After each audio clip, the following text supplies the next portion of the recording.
jolly good Friday evening. It's time for the Friday evening edition of Weather for Weather Geeks here on my YouTube channel, Facebook, and Twitter, and WFMJ.com/weather, and the Storm Tracker 21 app. Wherever you're watching from this evening, good evening to you, and we're getting ready for a much chillier weekend, and we're going to see some of our first snowflakes of the season this weekend. Let's start out this evening with a look at some rainfall totals over the last 24 hours. This is from our rain gauge network across the region. These are actual rain gauge values from weather stations that can upload their data to the internet, so we have access to them in our graphics system. And pretty much as expected last night, rainfall totals between a quarter and a half an inch were pretty common throughout most of northeast Ohio and western PA. Since midnight at the airport, we've picked up 0.13, a much more seasonable day today, still warmer than the average, but much closer to average than yesterday's record-challenging numbers.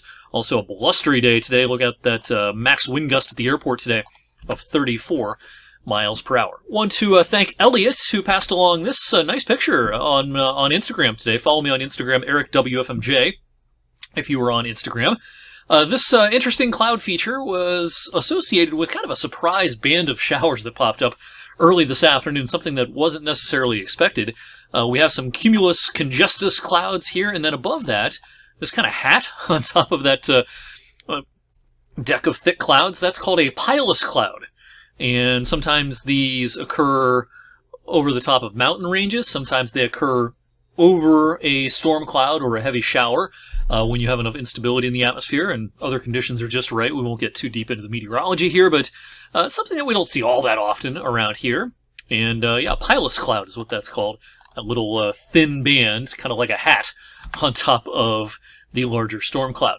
All right, the radar filling in a little bit this evening. A lot of this is not reaching the ground just yet, but the atmosphere will moisten up again this evening, and showers will start reaching the ground, and there'll be a few rain showers around as we head through the overnight. Notice things are changing over to mixed precipitation and wet snowflakes out towards South Bend, Grand Rapids, Fort Wayne, and that's kind of the ghost of Christmas future around here as the colder air wraps in. We're still relatively mild for the time being. Still hanging on to upper 40s, lower 50s, but it's down to 43 in Cincinnati. It's down to 35 in Chicago and 36 in Lansing as of 7:19 this evening.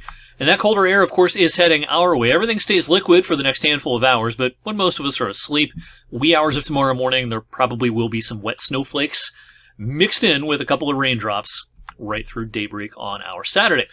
Well, not a lot of great news for the final Penguins home game of the season. At least it won't be pouring rain, or we don't have a lot of snow to worry about or anything like that. It's just going to be brisk and chilly under a thick deck of clouds. Noon kickoff against North Dakota State. And while there could be a sprinkle or a flurry, no precipitation impacts are expected during the game. The bigger impacts will be the cold and the gusty breeze. Clouds will thicken up tomorrow morning, just a slate gray overcast tomorrow afternoon. It's going to look like winter. And not much happens, though, through tomorrow night.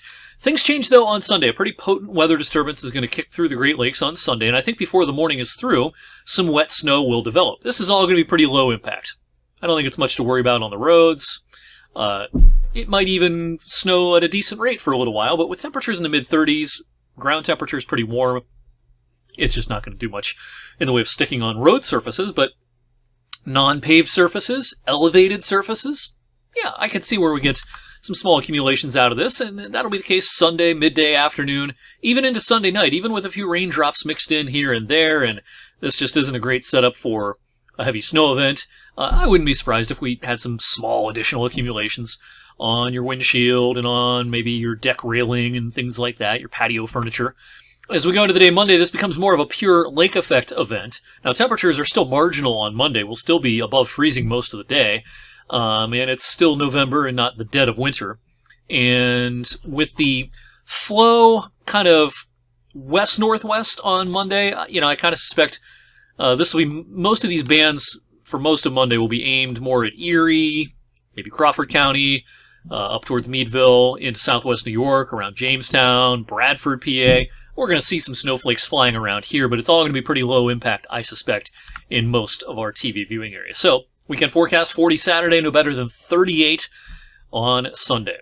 And again, the wind, especially Saturday, is going to make it feel even colder. When we look at the odds of 2 inches or more worth of snow between now and Monday evening, more than 2 inches, odds are pretty low throughout our region, kind of peaking maybe in far western and northwestern Mercer County, up at maybe 30 to 40% chance.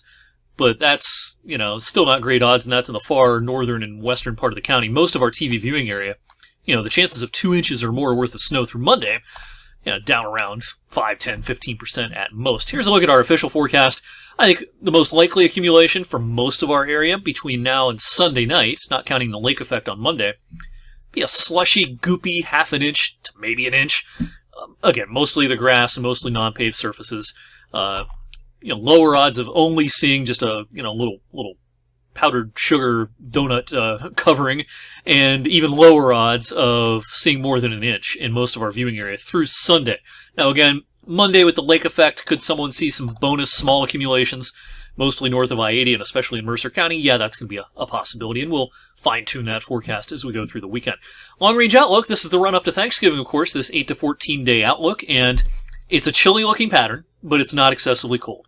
We're not going to see temperatures in the run-up to Thanksgiving in the 20s by day and teens and single digits by night. It's not going to be one of those situations, but we'll probably see a lot of highs in the lower 40s, upper 30s during that run-up to Thanksgiving.